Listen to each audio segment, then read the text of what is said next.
मंच पर हमारे साथ मीडिया विभाग के हमारे तमाम साथी हैं। प्रवक्ता हमारे कृष्णकांत पांडे जी, प्रियंका जी, इन सब की ओर से हम अपने मीडिया एवं कम्युनिकेशन डिपार्टमेंट के चेयरमैन आसिफ रिजवी साहब भी हमें नज़र आ रहे हैं। सब की ओर से हम अपने चेयरमैन साहब श्री नसीमुद्दीन सिद्दीकी जी का और पूर्व विधायक और कोषाध्यक्ष श्री सतीश आजवानी जी का हम यहाँ पे स्वागत करते हैं। साथियों, एक महत्वपूर्ण घोषणा आज हो रही है। इस संबंध में मैं आग्रह करता हूं अपने चेयरमैन साहब से कि वो आपको संबोधित करें। आदरणीय चेयरमैन श्री नसीमुद्दीन सिद्दीकी जी।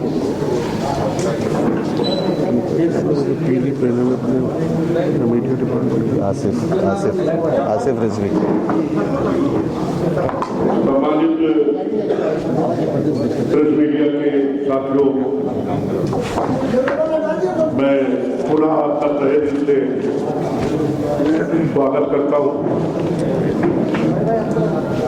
जी, ये वही पत्र है समर्थन वाला।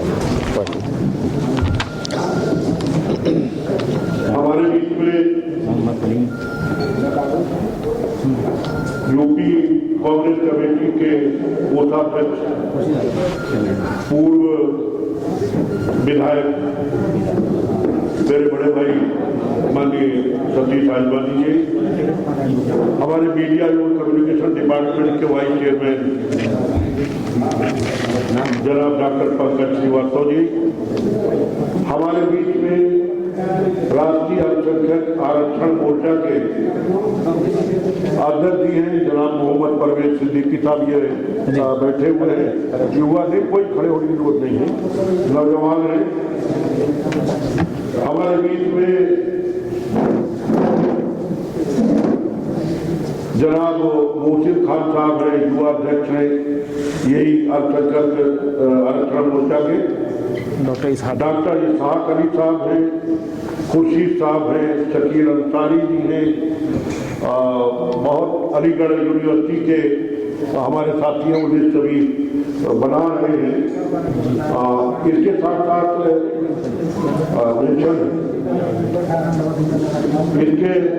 साथ हमारे बीच में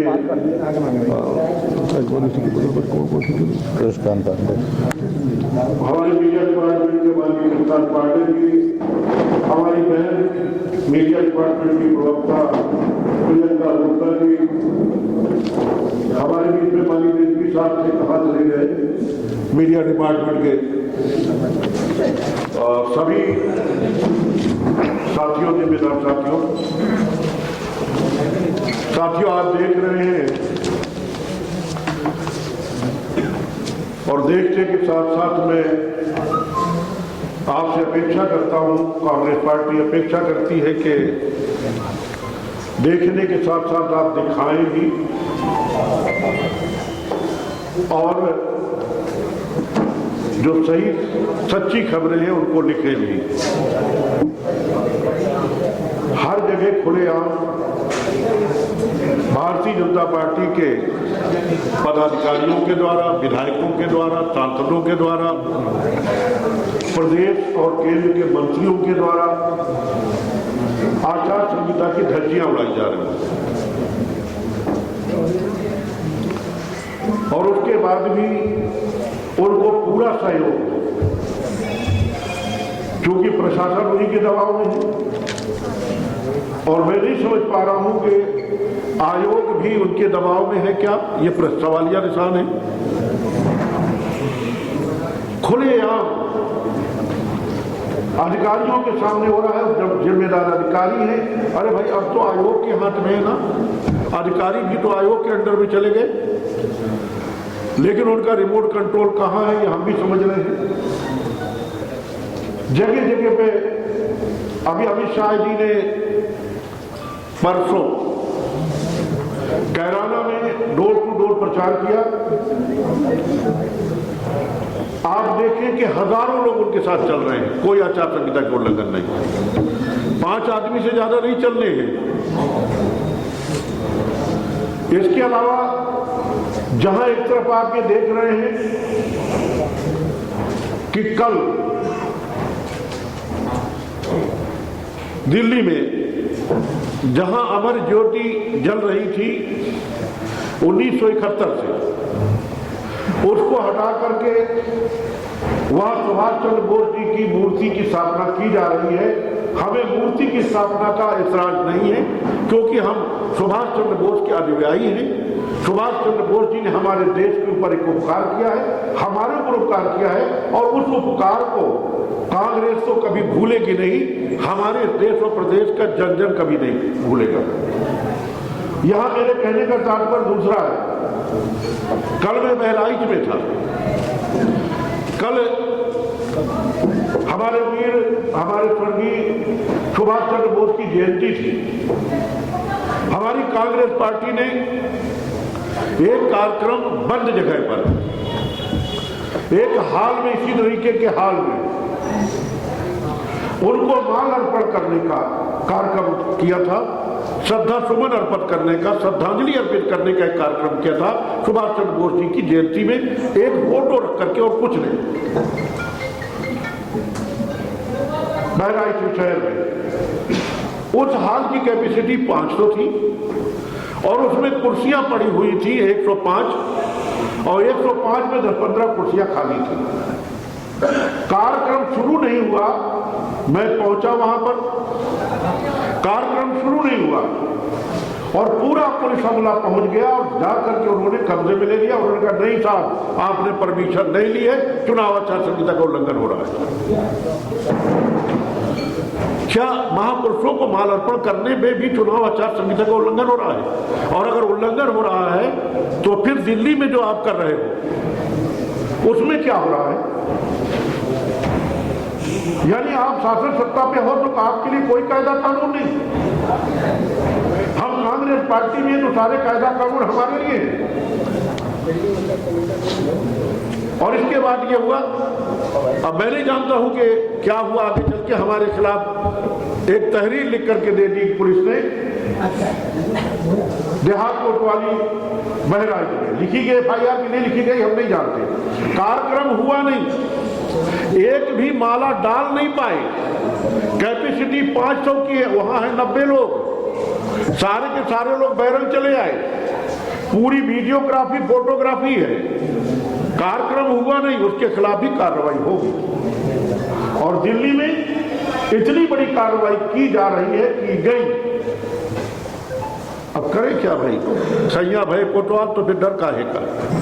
अब कहां है चुनाव आयोग? मैं आप लोगों के माध्यम से चाहता हूं कि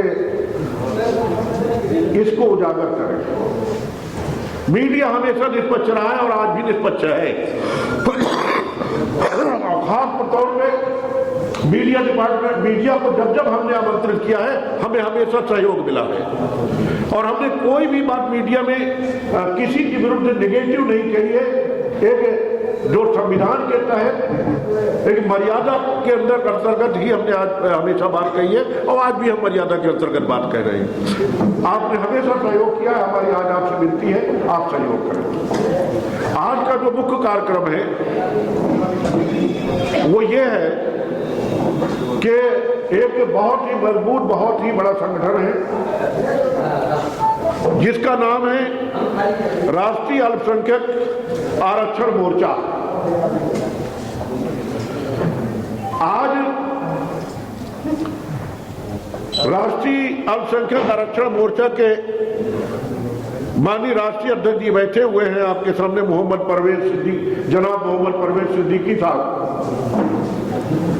अब मैं सौभाग्य कहूंगा, मैं भी सिद्दीकी, ये भी सिद्दीकी, जितने सिद्दीकी सभी आ जाए। आज माननीय कोषाध्यक्ष जी की अगुवाई में, माननीय सतीश आडवाणी जी की अगुवाई में और इनकी बात जो दिल्ली में हमारे राष्ट्रीय नेताओं से हुई है उसके अनुसार आज ये जो मोर्चा है अल्पसंख्यक, राष्ट्रीय अल्पसंख्यक आरक्षण मोर्चा, आज कांग्रेस पार्टी को 2022 के विधानसभा के चुनाव में समर्थन दे रहा है और ये समर्थन लेटर हमारे हाथ में है। ये समर्थन लेटर हमारे हाथ में है। आज आपको कष्ट देने का कारण यही था।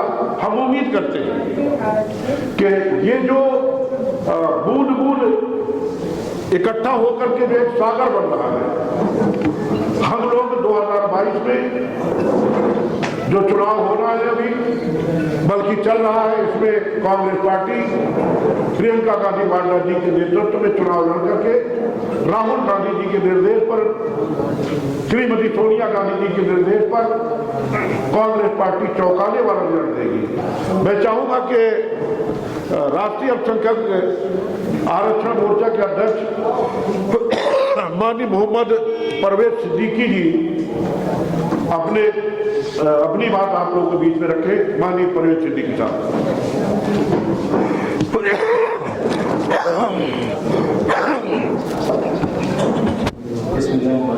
सभी पत्रकार बंधुओं का दिल की गहराइयों से शुक्रिया अदा करते हैं कि आप लोग यहाँ मौजूद हुए हैं। नसीमुद्दीन सिद्दीकी साहब, सतीश अजमानी साहब, मोहसिन साहब, डॉक्टर इसाक साहब, शेख इकबाल साहब, शकील अंसारी साहब, राष्ट्रीय अल्पसंख्यक आरक्षण मोर्चा के बारे में थोड़ा मैं बता दूं कि राष्ट्रीय अल्पसंख्यक आरक्षण मोर्चा राष्ट्रीय स्तर पर कार्य कर रही है। देश के विभिन्न राज्यों के अंदर पिछले चुनाव विधानसभा 21 में ममता बनर्जी की सरकार बनाने में मोर्चा ने काफी सहयोग और समर्थन दिया और सरकार हम लोगों ने बनाई। पंजाब विधानसभा चुनाव में भी राष्ट्रीय अल्पसंख्यक आरक्षण मोर्चा ने कांग्रेस को अपना समर्थन 20 दिसंबर को चंडीगढ़ पीसीसी भवन में दिया। वहाँ हमारी मोर्चा कांग्रेस की सरकार बनाने को लेकर तत्पर है। 25 नवंबर को हमने अखिलेश यादव जी से भी मुलाकात की। अपने कई मसाइल जो थे हमारे अल्पसंख्यक समाज के लिए, क्योंकि उत्तर प्रदेश के अंदर में भी राष्ट्रीय अल्पसंख्यक आरक्षण मोर्चा रूरल में, गांव में, प्रखंड में काफी सक्रिय है, जिसमें पसमानदा समाज के लोग भी काफी इसमें जुड़े हुए हैं तादादों में। अखिलेश यादव से 25 नवंबर को हमारी जब मुलाकात हुई, जब बातचीत हुई, तो हमारे जो एजेंडे थे, हमारी जो मांगे थी, अल्पसंख्यक समाज के जो मुद्दे थे, क्योंकि इस उत्तर प्रदेश के अंदर 17 से 22 के बीच में आपको बता दूं भारतीय जनता पार्टी की हुकूमत के वक्त में वेस्ट यूपी के बहुत सारे नौजवान लोग पलायन कर गए। मैं जब पंजाब के दौरे पे था तो मैंने देखा कि मुजफ्फरनगर, सहारनपुर, मेरठ, अलीगढ़ के बहुत सारे लोग मिले, हजारों की तादाद में मिले, मुझसे मिले और कहे कि इस भारतीय जनता पार्टी की हुकूमत में हमें पलायन होना पड़ा, यहाँ से छोड़कर रोजगार पंजाब के अंदर कर रहे हैं। तो ये बहुत शर्मनाक है विषय है, इस पर सोचने की जरूरत है। अखिलेश जी की जो हुकूमत रही 2012 से 17 के बीच में सैकड़ों फसादात हुए, दंगे हुए, चाहे 1992 का कानपुर का दंगा हो, माथू वाली रिपोर्ट जो हमने देखा कि माननीय प्रियंका जी ने उस चीज को शामिल किया कि हम उनको इंसाफ दिलाएंगे, मुजफ्फरनगर न्याय जज कराएंगे।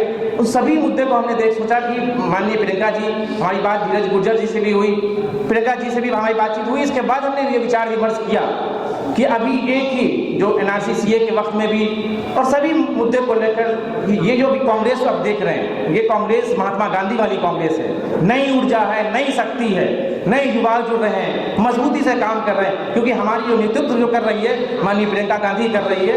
तो हमें जरूरत है कि हमने भारतीय जनता पार्टी को भी देखा, अखिलेश को भी देखा। अखिलेश यादव जो है बस एक मुसलमानों का चोला बनकर बैठे हुए कि हम मुसलमानों की हितैषी हैं, लेकिन मैं नजदीक से बात कर रहा हूँ कि मैं अखिलेश यादव से मुलाकात किया, मैंने देखा कि उसके अंदर जरा सा भी हमदर्दी नहीं है मुसलमानों के लिए, जरा सा भी फिक्र नहीं है मुसलमानों के लिए, बस वो एक ढोंग बना रखा है। हम तो मीडिया के सामने सवाल करते हैं, अखिलेश जी अगर वो कहते हैं कि हम खाकी चड्डी से लड़ाई लड़ रहे हैं, तो ये बताएं कि अखिलेश जी की हसनपुर में 1,15,000 की वहाँ पे मुसलमान वोट है, वहाँ पे जिसने मुखिया गुजर को जो टिकट दिया है, तो क्या वो इसका मतलब है कि आपस में जो डील कर रखे हैं, अंदर खाने में भाजपा से अलायंस कर रखा है, वैसे लोग को टिकट दे रखा है, वेस्ट यूपी के अंदर मुसलमानों को नहीं कुछ किया। तो हम सभी एजेंडों को देखते हुए, सभी मसले को देखते हुए हमने ये फैसला लिया है कि राष्ट्रीय अल्पसंख्यक आरक्षण मोर्चा उत्तर प्रदेश यूनिट भी माननीय प्रियंका गांधी के नेतृत्व में जो कांग्रेस को हम समर्थन दे रहे हैं और यहाँ के सभी प्रत्याशियों को जन धन से हम साथ देंगे और हम लोग आज से इसके लिए प्रचार प्रसार करेंगे और हमें विश्वास है कि जो लड़ाई भी है क्या कहते हैं संविधान बचाव की जो लड़ाई है वो कांग्रेस पार्टी ही इसको बचा सकती है। पूरा देश बिक रहा है, हर चीज़ तो बिक रही है। अगर हम कांग्रेस को हाथ मजबूत नहीं किए तो मुझे लगता है कि ये देश बिक जाएगा, पूरा जो बाकी वो भी बिक जाएगा। तो अभी सभी लोगों को से हम अपील भी करेंगे इस मंच में कि जो हमारे समाज जो हमारे लोग बहुत आने वाले थे लेकिन कोविड प्रोटोकॉल को देखते हुए हम लोग नहीं आए, नहीं तो आज कांग्रेस कार्यालय भरा होता। तो हम इस प्रेस के माध्यम से जो भी हमारे लोग जुड़े हैं सभी लोग वोट देंगे मजबूती से। हम इस कांग्रेस की सरकार माननीय प्रियंका जी को मुख्यमंत्री बनाएंगे। मेरा एक ही मकसद है कि 2012 से 17 हमने समाजवादी को भी देखा, मायावती को भी देखा, भारतीय जनता पार्टी को देखा, एक मौका हमारी प्रियंका जी को भी मुख्यमंत्री बना के देखना चाहिए। और मुझे पूरा विश्वास है कि जो अभी हमने संकल्प पत्र भी देखा इसका प्रियंका जी का 1992 वाले दंगे, क्योंकि मैं उस पर वर्क किया हूँ, मैंने देखा है मुजफ्फरनगर, मैं अलीगढ़ में रहा हूँ, अलीगढ़ में मेरी पूरी शिक्षा रही और मैं मुजफ्फरनगर दंगे में मैं गहराई से देखा, गहराई में कई बार मैं गए, हम लोग गए डोनेशन इकट्ठा करके वहाँ गए, वहाँ भी बहुत बुरी हालात थी। उसमें समाजवादी ने सभी आरोपियों को बचाने का काम किया। ये दोनों बाप बेटे दोनों ने मुसलमानों को कभी इसने सपोर्ट नहीं किया है, बस धोखा दिया है। बस ये दिखाते हैं कि मुसलमानों की हितैषी है, मुसलमानों को हमेशा ये बाइकआउट किया है। उसने अखिलेश यादव जी की तरफ से एक बड़ा नेता, मैं नाम नहीं लेना चाहूँगा, उसने कहा कि मुसलमानों के दरवाजे बंद हैं। अब ये कांग्रेस पार्टी मुसलमानों से हाथ मिलाने के लिए दिल खोल के बैठी है, क्यों ना हम मुसलमानों को सपोर्ट करें। हम उत्तर प्रदेश के सभी मुसलमानों से अपील करेंगे कि कांग्रेस को समर्थन दीजिए, जिन्होंने एनआरसी सीए में किस तरह से हमारे नौजवानों को, महिलाओं को जेल भेजने का काम किया योगी आदित्यनाथ ने। तो हम ये कांग्रेस ने सबसे घर घर तक जा जाकर इस मामले को उठाया। वैसे लोगों को क्या कहते हैं कि ये भारतीय जनता पार्टी की समझिए कि लड़ाई अभी कांग्रेस के बीच में चल रही है, मजबूती से हम लोग लड़ेंगे इंशाल्लाह और हम यहाँ पे कांग्रेस की हुकूमत बनाएंगे। और मुझे विश्वास है सभी को न्याय मिलेगा, अल्पसंख्यक समाज को भी न्याय मिलेगा और जो भी समाज के लोगों सबको न्याय मिलेगा। इसी के बाद अपनी बात को खत्म करते हैं कि एक आग है सीने में तस्वीर बदलने की, तुम साथ जरा दे दो ये मुल्क सजाना है। अस्सलाम वालेकुम। बहुत शुक्रिया। और अब आदरणीय चेयरमैन साहब, आपके अगर कोई प्रश्न होंगे। समर्थन पत्र दे देना, फोटो समर्थन पत्र खड़े हो जाइए, खड़े हो जाइए।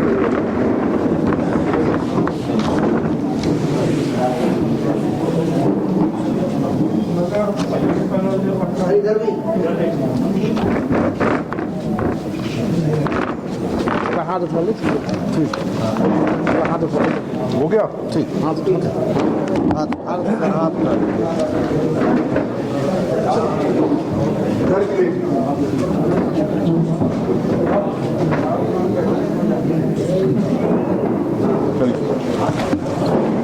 कोई प्रश्न तो नहीं है? जी साहब लीजिए सर, लीजिए साहब।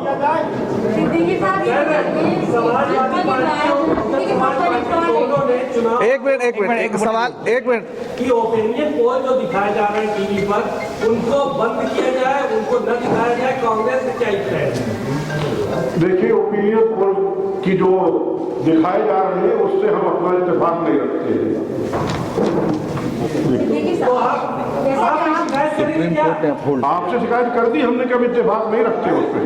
नहीं, आप शिकायत करेंगे क्या? आपकी पार्टी करेगी? कर रहे हैं आपके माध्यम से भाई। कांग्रेस से क्या प्रियंका गांधी मुख्यमंत्री? एक मिनट, एक सवाल हो जाए, वो बोल रही हैं जी। कांग्रेस से प्रियंका गांधी मुख्यमंत्री उम्मीदवार है। देखिए, हम श्रीमती प्रियंका गांधी वाड्रा जी के नेतृत्व पर उत्तर प्रदेश का जो विधानसभा का चुनाव 2022 चल रहा है वो लड़ेंगे। उम्मीदवार है कि नहीं है ये उनको तय करना है। जहां तक आपने कहा है तो किसी की ओपिनियन है तो उसको तो हम नहीं रोक सकते ना। इनकी ओपिनियन, उन्होंने दिल की बात कह दी है, क्या सच्चाई हमने आपको बता दी। जी सर, मेरा एक सवाल है, अदिति सिंह का आपसे डर लगता है? जी नहीं सर, एक मिनट डर लगता है, बोल दिया तो रोक दिया। जी नहीं सर, अदिति आप बहुत ही पुराने बड़ी हमारे अग्रज नेता है, लीडर हैं, हम सबके बदले में प्रियंका गांधी ने उनके पति अंगद सिंह का पंजाब से टिकट काट दिया है सर। बदले अब वो परेशान है, पति कह रहा है कि पत्नी ने उनका पॉलिटिकल कैरियर खराब कर दिया। घर का मामला है उनके। देखिए अच्छा है कि मियां बीवी झगड़े में प्रियंका जी को और कांग्रेस को मत डालिए। प्रियंका जी प्रभारी है उत्तर प्रदेश की। कई बार आप लोगों ने उत्तर प्रदेश के बाहर के प्रश्न उनसे किए यहीं पर, तो उन्होंने ये जवाब दिया है कि मैं उत्तर प्रदेश की प्रभारी है, उत्तर प्रदेश की बात करूंगी। लेकिन मामला यूपी से जुड़ा हुआ है सर। और यूपी से जुड़ा तो ऑल इंडिया में क्या करेंगे साहब? यूपी से बहुत सारे प्रधानमंत्री मुख्यमंत्री तो गए ही, प्रधानमंत्री केंद्र में गए हैं, अभी फिर जाएंगे और कांग्रेस से ही जाएंगे। अभी नहीं चलेंगे 24 में जाएंगे, जब आएगा तब देखा जाएगा। अब महिलाओं को देखिए 40% दे रहे हैं, अब आप उनको ही वोट महिला कुछ बोल रही है। सर, आपका कहना है कि भाजपा पार्टी के द्वारा जो है जगह जगह आचार संहिता का जो है धज्जियां उड़ाई जा रही है, क्या इस विषय में आप चुनाव आयोग से कुछ शिकायत करेंगे? जी, हम शिकायत कर चुके हैं, हम करेंगे और आपके माध्यम से भी शिकायत हम कर रहे हैं। एक मिनट, महिलाओं को कोटा पूरा हो जाने दीजिए। भाई अभी आप सर, एक लड़की ने ये मतलब मीडिया को बताया है कि उसने 13 साल कांग्रेस को दिए, लेकिन आप उसको टिकट ना देके उस महिला को टिकट दे दिया गया है जो कि कांग्रेस में कभी दिखती नहीं थी। इस विषय में आप क्या करेंगे? देखिए ऐसा है कि टिकट देना ही किसी को आगे बढ़ाने का रास्ता नहीं। टिकट का तो अगर इतना महत्व दे देना है तो माने आजवानी जी आज यहाँ बैठे हुए हैं, नसीमुद्दीन सिद्दीकी खुद बैठा हुआ है। हमारा टिकट तो पहले कट गया तो हम क्या करें? और अगर नसीमुद्दीन सिद्दीकी का टिकट नहीं कटता तो नसीमुद्दीन सिद्दीकी 18 डिपार्टमेंट एक टाइम पे बड़े बड़े डिपार्टमेंट का मिनिस्टर नहीं बनता। नसीमुद्दीन सिद्दीकी वहीं से आगे बढ़ा जब मैं सिटी में मैंने था और मेरा टिकट काट दिया गया और ये कहा गया आप संगठन में जाके पश्चिम उत्तर प्रदेश में, वहीं से मैं बढ़ना शुरू हुआ। तो मुझे उस बहन से उस बेटी से ये कहना है कि तुम्हारे आगे बढ़ने के रास्ता खुला हुआ है, घबराओ नहीं। कांग्रेस आपके साथ है, प्रियंका जी आपके साथ है। जी भाई। अखिलेश यादव ने अखबार को इंटरव्यू देकर कहा है our real enemy is China, Pakistan is political enemy. और उन्होंने ये भी कहा है BJP target to Pakistan vote party. आप इस पर क्या कहना चाहेंगे? कांग्रेस का क्या है? पाकिस्तान रियल एनिमी है, पॉलिटिकल एनिमी? देखिए ऐसा है कि कांग्रेस ने ही जो कुछ किया है हिंदुस्तान के लिए, कांग्रेस ने नहीं किया है। पाकिस्तान चिल्लाते पाकिस्तान की अगर औकात बताने का काम किया है तो कांग्रेस ने किया है, 1971 में किया है। और न वो कोई कर पाया है, न वो कोई कर पाएगा। ये फर्जी सर्जिकल स्ट्राइक चाहे जितना दिखाते रहे, फर्जी मुंह जब चाहे जो बजाते रहे। कांग्रेस ने पाकिस्तान को ठिकाने लगाया है और कांग्रेस ही पाकिस्तान को ठिकाने लगाया है। क्या करें, ये उनकी ओपिनियन है, हमने अपनी बता दी।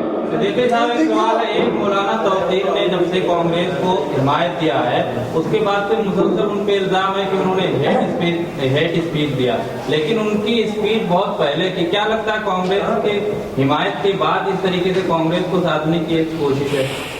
देखिए, देखना पड़ेगा स्पीच कब की है और क्या है। धर्म संसद के हवाले से उन्होंने 20,000 मुसलमानों को बरेली में कब की है ये जनवरी का है, शुरुआती उनकी स्पीच कब की है? शुरुआती जनवरी में। तब तो हमको उन्होंने नहीं दिया था ना समर्थन, उससे पहले वो जाने। अब अगर देंगे तो हम उनसे पूछेंगे। जब हमारा उनसे रिश्ता ही नहीं था तो उससे पहले कि हम उनसे बात क्या करें? हम तो रिश्ते के बाद की बात करेंगे ना। लेकिन अभी कोई स्पीच यहाँ बताइए, हम उनसे जरूर पूछेंगे भैया ऐसा क्यों कर रहे हो। पुरानी बात बात गई आगे चलिए। लेकिन जब हिमायत किया उसके बाद ही सवाल उठे हैं, पहले नहीं उठ रहे थे। वो उठने को तो भैया आप मुझे ये बताइए, ये भारतीय जनता पार्टी है। गलती करती भारतीय जनता पार्टी, सरकार भारतीय जनता पार्टी की। और सवाल जवाब पंडित जवाहरलाल नेहरू ने पूछा जाएगा कि सवाल जवाब पूछा जाएगा कि आज जो है आज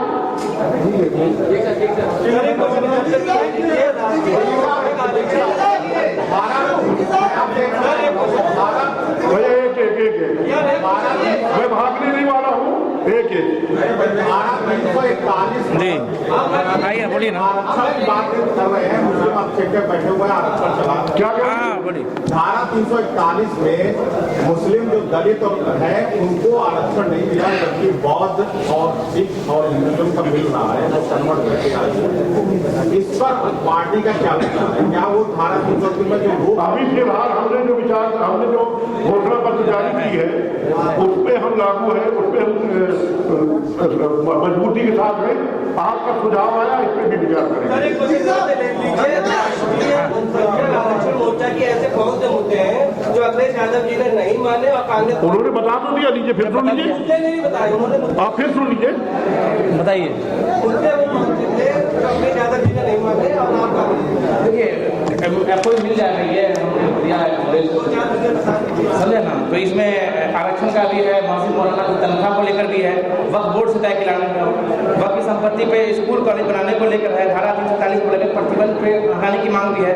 सरकार तथा संगठन में अल्पसंख्यक समाज की हिस्सेदारी की बात है। CNRC विरोधी आंदोलन में दर्ज मुकदमे वापस हो, सभी मुआवजा मिले, ये भी है। मॉब लिंचिंग के खिलाफ सख्त कानून बनाए जाए। मुस्लिम समाज के सरकारी कर्मचारियों को नमाज के लिए शुक्रवार को 12 से 2 की छुट्टी दी जाए। उत्तर प्रदेश में जो भी दंगे हुए सभी की न्यायिक जांच कराकर दोषियों के ऊपर कार्रवाई की जाए। पिछड़े वर्ग को सदन में हिस्सेदारी दी जाए। अन्य प्रदेशों की तरह पुलिस कर्मियों की गृह जनपद में तैनाती की जाए तथा अपराध अंकुश लगाया जाए। शिक्षा मित्रों के सहायक अध्यापक दर्जा, ये सब हमारे मुद्दे आपको मिल जाएंगे। हाँ बताइए, आप बताइए।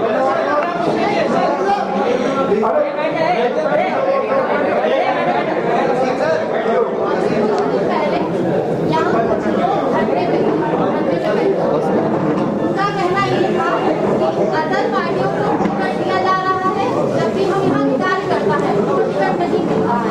इस पर आप क्या कहते हैं? मैंने अभी बताया ना कि जिसको टिकट नहीं मिलता वो बहुत आगे जाता है, वो संतुष्ट है।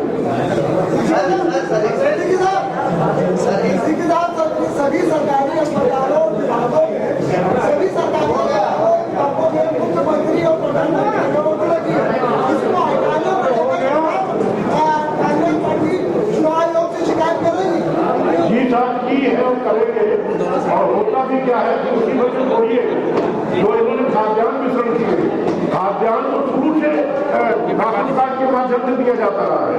खाद्यान्न जो वितरण किया उसमें फोटो लगाई है, वो इलीगल है, गैर कानूनी है। यहाँ तक कि अगर इन्होंने कोरोना की वैक्सीन दी उसमें भी प्रधानमंत्री की फोटो लगी है कि यही है जो कुछ है। क्या इससे पहले जब कांग्रेस पार्टी की सरकारें थी तब महामारी नहीं आती थी, तब चेचक ऐसा प्लेग नहीं आता था।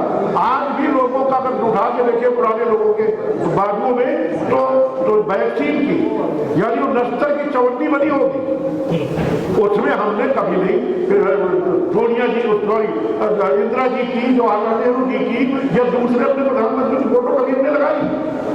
अरे यार फोटो लगाना है तो रोज डीजल पेट्रोल के रेट बढ़ रहे हैं तो आ करके देखो और हम देख लें आपका भी, आप भी देख लो कि तुम्हारा हंसता हुआ पुरानी चेहरा देख रहा है कि रोज डीजल पेट्रोल के रेट बढ़ रहे हैं। अब हो गया भाई, चाय नाश्ता भी कर लीजिए।